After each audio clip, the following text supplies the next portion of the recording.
How much does a holiday let mortgage cost? It's probably the number one question that people looking to get into the holiday let space ask us when they first call up and have a conversation with us. And a bit unsurprisingly, the answer is it really depends. There's so much that goes into it. There's factors to do with your own personal circumstances. There's factors to do with the property that you're looking to buy.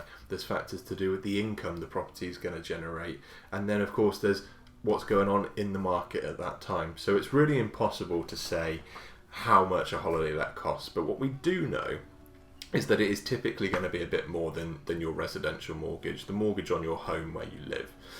And the reason for that is because it comes at a bit of a greater risk to a lender.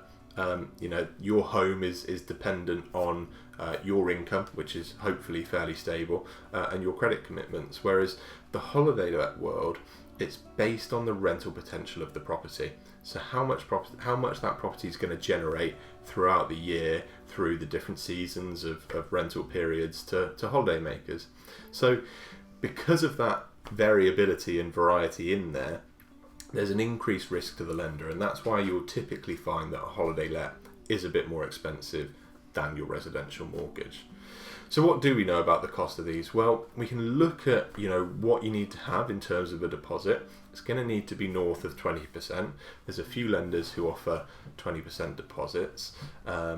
Most of them, though, will start coming in from north of 25%, and then the more you put in, the better rate you're going to end up getting, which is obviously an important factor to take into account.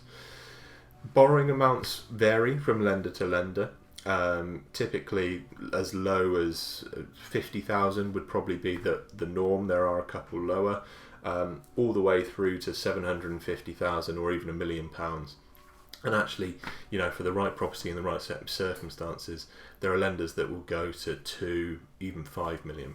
So, there's a real broad scope of looking to get the right property for you, whether you're looking to invest down in Cornwall or maybe up in a city like Manchester or something that we're seeing a lot of at the moment. So it really depends.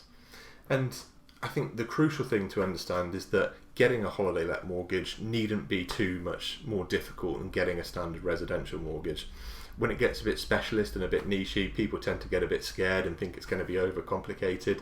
It's not, especially if you're working with somebody who knows the process and knows the lenders to go to and talk to. It's going to be very similar to any mortgage process you've gone through on your residential home, just with the added sort of focus on the property you're buying and specifically the rental that property is going to generate. So I hope that's helped demyth a couple of the couple of aspects that go into understanding the cost of a holiday let mortgage. If you've got any questions that we can help with, do get in touch. All the details will be below or on the website.